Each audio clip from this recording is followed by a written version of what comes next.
All right, so inside this video, my business partner, Dave Crawford, and I are gonna walk you through the steps to starting and growing an online coaching business in 2023. So he's gonna ask me a bunch of questions so that we can really help you get clear on the steps that you need to take to build your online coaching business. So let's get into it. So Alex, what's step one to getting started online? Maybe start on the gym floor first. Yeah, get certified as a personal trainer, work with some personal training clients, really kind of learn how to work with the human body, get some confidence, and then from there, it's a good step forward to then branch out online. That's one option.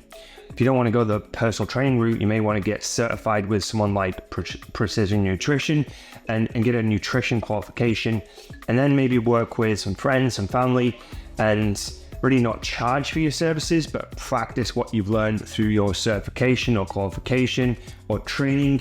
And then once you've got that base level experience, either personal training clients in the gym, or you've got some nutrition education certifications that you've been using with friends and family, that's when you can really expand with more confidence, but also with more success, in my opinion, versus just getting qualified and then trying to build an online business straight away. Okay, amazing. So what's next? So the next thing would be to come up with your offer and what you want to sell, essentially. And when it comes to your offer and what you want to sell, you really want to look at, well, what could you include? What could go into that program? And then how are you going to deliver that program? What tools and software you may be going to use for delivering it?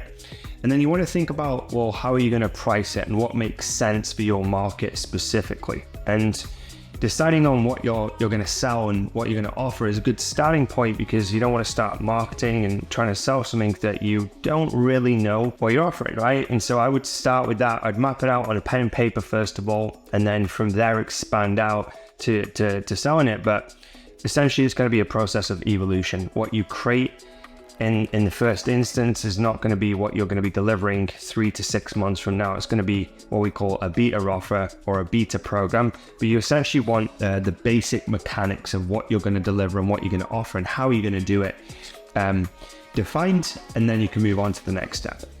So right now we've got the offer in place. We've decided on what we want to sell. We've also decided on the tools and the deliverables. So what comes next?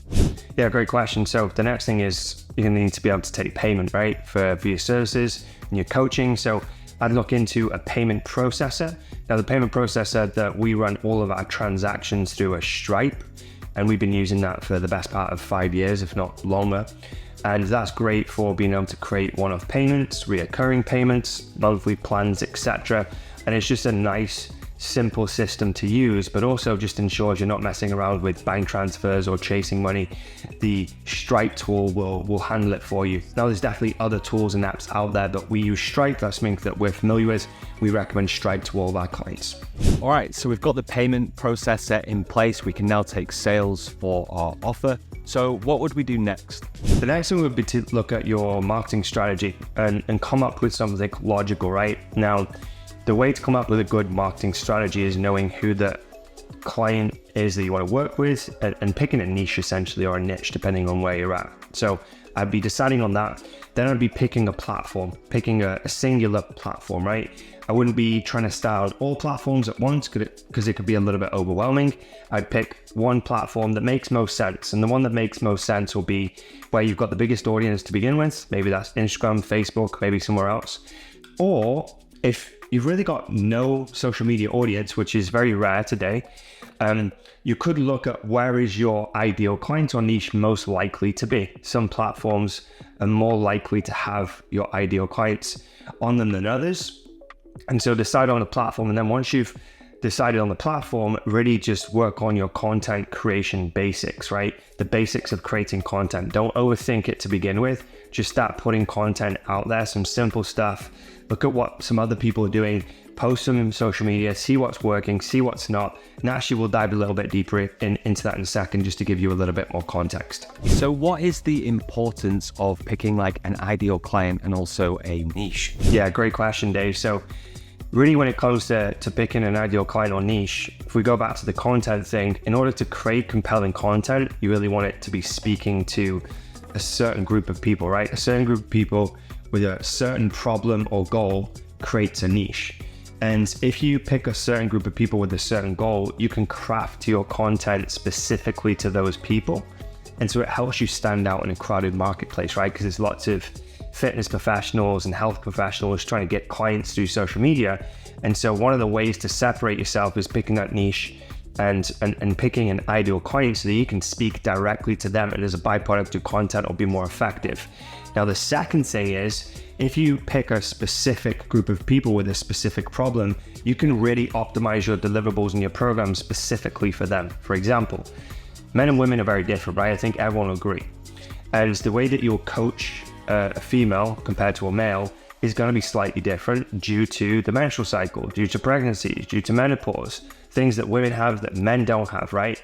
And the way that you're going to speak to a female is going to be different to the way that you speak to a man, right? In most cases. And I'm generalizing here, but hopefully it makes a point that if you can cater for a specific group of people, I mentioned men and women, there's different types of people, you can really optimize what you do inside your program to really fit their needs. And if you could do that, you're going to get better results, better compliance, and you can charge more for what you do, and ultimately you'll have a better business. Okay, amazing. So we've covered a lot there, Alex, but what's next to keep growing and scaling the business? You can keep bringing on new clients, right? That's one way of building your business and generating more revenue. But instead of just focusing on bringing on new clients, I would be looking to retain existing clients who want to go on a further transformation with you, right? Because most people, let's say after 90 days, have not finished their goals or reached their targets, because often people have got something else that they want to work on, right? One of our basic human needs is the need for growth. And people want to continue pursuing growth with their health, their fitness, their learning. If you've got another part to the journey that you can take them on, and you can structure that into a renewals offer or a retention offer, you'll be able to retain clients for twice as long or maybe 3 times as long.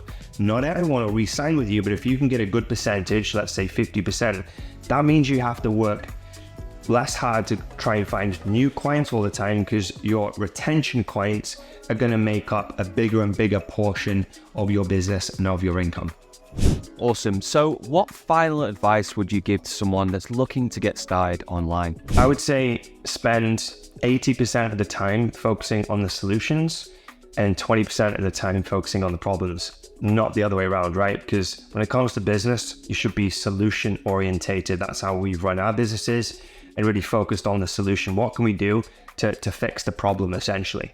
And the next thing I'd say is don't take yourself too seriously, and really just put yourself out there, right? Take imperfect action and fail forward, because honestly, you're going to make a lot of mistakes. We've made a lot of mistakes in business, and we continue to make mistakes every single day. And if you look at the best athletes in the world, those are the people that made the most mistakes. So don't be afraid to fail. Don't be afraid to test things out, because there's got to be a lot of testing and trial and error. But what I would recommend is try and get around people who are already doing what you want to do, or people who have the answers to the questions that you can't answer yourself. For example, that's one of the reasons why we started the Remote Coaches Academy, specifically for health and fitness professionals and personal trainers who want to build their online businesses, but they're not really sure about the step-by-step process to building it. And so you could join something like that, or you could find books or podcasts or things that are really going to support your growth and journey. But if you did want to find out more about the Remote Coaches Academy and what we do, there's going to be a link down this video. You can go check that out, and you can book a call with me, and we could chat to see if it could be a good fit for you.